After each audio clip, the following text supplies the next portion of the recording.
Už zajtra. Už zajtra budeš moja, Estrelita.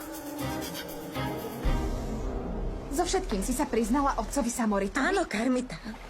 Zdôverila som sa mu s tým, čo mi spravil ten hnusný Leompara. Veru, ten chlap je odporné prasa Esperanza. Zaslúži si ísť do pekla. Áno. Salvador, ahoj, láska moja.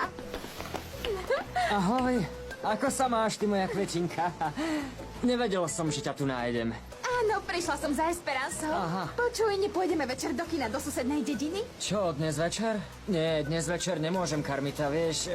Ukazuje sa vhodný čas na lov langúst, tak pôjdem na more. Neboj sa, potom sa dohodneme inokedy, dobre? Idem sa okúpať, dnes je fakt horúco. Ahoj. Aha. Počuj, len si namýšľam, alebo som cítila ženskú vôňu? Akú ženskú vôňu? Neblázni, Carmita, čo ti to napadá? To predsa nie je možné. Fajn.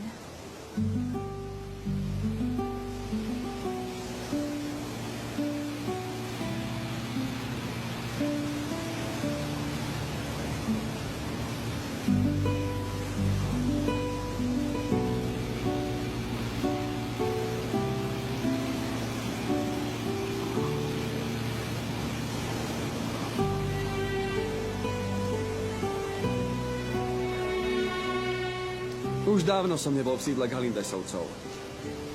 Cíť sa tu ako doma, Lorenzo. Môžeš prísť kedykoľvek. Áno, budem sem chodiť, aby som ťa vytiahol z depresívneho stavu. No, je pravda, že som sa správal hrozne. Naozaj, Lorenzo. Všetky ženy sú koketné potvory. A Coral? Tá je z nich najhoršia. Nebudem sa už ďalej trápiť kvôli nej. Ja za tú nehodu nemôžem. Áno, presne tak. To je veľmi správny prístup. Tak sa mi to páči. No čo už, keď je mŕtva? Prečo mám trpieť? Teraz radšej rozmýšľaj, ako sa zabaviť. Ako si užívať život a znovu sa zamilovať. Nie. Moment, žiadne zamilovanie. Už nemám chuť na citové väzby. Keď mi teraz nejaká padne do náručia, tak len pre zábavu. Mocharitas, čo tu robíš? Prišiel som hľadať vnuka Tilika. Čakal som ho s večerom, myslel som si, že som šiel po teba, aby ťa odviezol domov. Nie, nevidela som ho, ale neboj sa oňho. Počúvaj, musím ti povedať toľko vecí. Akých? Dostala som prvú výplatu. Blahoželám, dúfam, že to bola slušná suma. Ale chcem ti povedať ešte niečo. Von s tým. A Mocharas, zalúbila som sa. Žartuješ? No tak to mi je teda novinka. A do koho? Do mladého Galindesa. Čože? Do mladého Viktora Manuela Galindesa, ale čo si sa zblázila, dievča? Ako sa môžeš zamilovať do Viktora Manuela Galindesa? Prečo nie? No, jednoducho preto, že on je milionár a medzi vami je obrovská priepasť, moja milá Estrelita. Ale ja sa doučujem. Jedného dňa dosiahnem jeho úroveň. Isté. Páči sa mi Mocharas. Aha. Slovom, ľúbim ho a v živote som nevidela krajšieho muža. Chcem ho mať pre seba.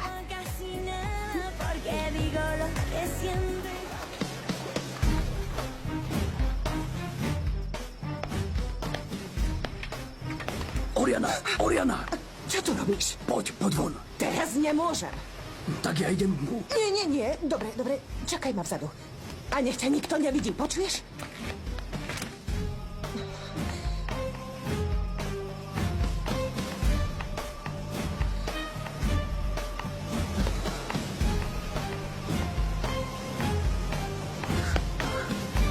Nemal si sem chodiť.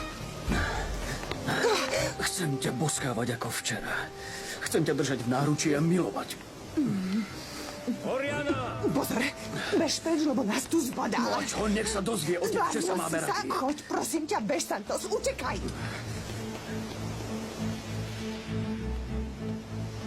Oriana? S kým si tu bola?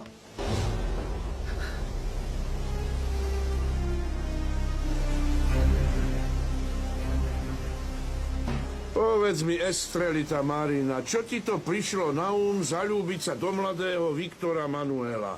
Dievčatko moje, nie, ešte je čas zabrániť tomu, vyhnúť sa utrpeniu. Ale akému utrpeniu, Mocharas? Akému? Dvaja ľudia sa môžu ľúbiť, aj keď sú z rôznych spoločenských vrstiev. Aj, to sú talafatky. Hovor si, čo chceš, ale nezabúdaj, že medzi vami dvoma je jeden obrovský rozdiel. On je milionár a ty nemáš... Lenže ja ho už raz milujem, Mocharas. Áno, ja Viktora Manuela milujem. Ako mám bojovať proti láske? Predstav si, som doňho priam beznádejne zalúbená. Dobrý večer. Ahoj. Fíha, pán Viktor Manuel, to je ale prekvapenie, kde ste sa tu zobrali. A o takomto čase? A ja som vás chcel vyhľadať, lebo vám mám čo povedať. Ale zatiaľ som nemohol. Bože môj, že by ma Viktor Manuel počul? Počul, čo som Mocharasovi rozprávala? Že som do ňoho zalúbená. Ale je pravda, že som v živote nič podobné necítila. Veru, takto sa veci majú. Neodpovedala si mi, Oriana. Čo tu robíš a s kým si tu bola? Preboha, otec, kým by som mala byť? Vidíš tu niekoho? Čo si to namýšľaš? Prišla som sa len nadýchať vzduchu. Je teplo a krásne svieti mesiac. Tento raz ti ešte uverím. Poď ideme dnu. O takomto čase nemáš čo hľadať vonku. Dokonca ani ty. Tuším, žiarliš. Ja? Poď, braček, poď sem. Čo sa stalo? Rýchlo. Ponáhľaj sa, poď sem. Ak ti poviem tajomstvo, sľub mi, že ho nikomu nevytáraš. Veď vieš, že som nikdy neprezradil, čo si mi povedala. Dnes po obede ma rybár Salvador previezol na svojom člne. Podľa tvojho smiechu usudzujem, že sa ti ten chalan páči. Oh, brat môj, nebudem ťa balamutiť. Áno, Salvador sa mi páči, veľmi sa mi páči. No, nehovor. No. Mocharas, ale ako sa podarilo ponatierať celú kamennú stenu? Určite ma počul. Samozrejme, že ma počul, ako som hovorila Mocharasovi, že som do ňoho zalúbená. Dohája, prečo som to rozprávala tak nahlas? Keď som sa otočila, zrazu len stál predo mnou. Rovno predo mnou. To je trápne. Hrozne trápne, Viktor Manuel. A ako sa má tvoj vnuk Tiliko, Mocharas? Dobre, ale práve ho všade hľadám, lebo neprišiel na večeru. Upražil som mu rybu a jeho nikde, darebá. Staráš sa o mňa, odkedy som prišiel do dediny. A to ešte nič nie je. Keby nebolo Mocharasa, dom by už bol možno v troskách. Udržiaval ho a staral sa oň. Ja viem. A som ti povďačný. Nie, netreba ďakovať. Ja to robím s láskou. Spomente si, ako som mal rád vašich rodičov.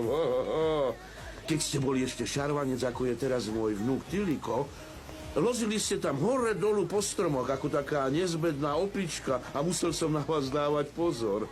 Lebo vaša mama bola celá bez seba od strachu, chudierka, že kde sa zasa túla Viktor Manuel? A ty tu čo robíš, ha? Si ešte v práci? Nie, už som skončila, idem domov. Zatiaľ sa majte. Pa. Ešte, kým odídeš, chcem sa ťa niečo spýtať. Počul ma. Určite počul, že ho milujem. Hovorila som s Martinom. Navrhla som, aby sme ešte chvíľku počkali so svadbou. A kto ti má rozumieť, dcérka moja? Vďaka týmto náladovým dievčatám si u nás chlapi myslia, že sme všetky nespoľahlivé ako ty.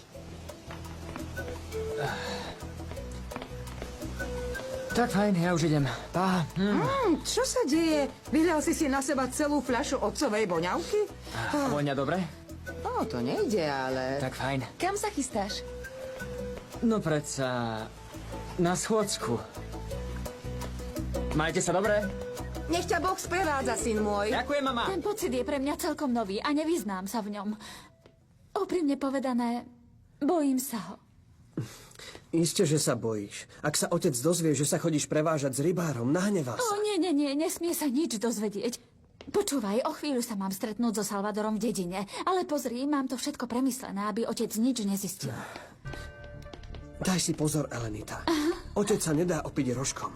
A keď sa dozvie, že si včera večer šla za Salvadorom, Určite ťa pošle do zahraničia a zakáže ti, aby si sa sem niekedy vrátil. Nie, prestan, to sa nestane. Vykradnem sa cez kuchyňu, aby ma nikto nevidel. No dobre, poď, sadni si, sadni.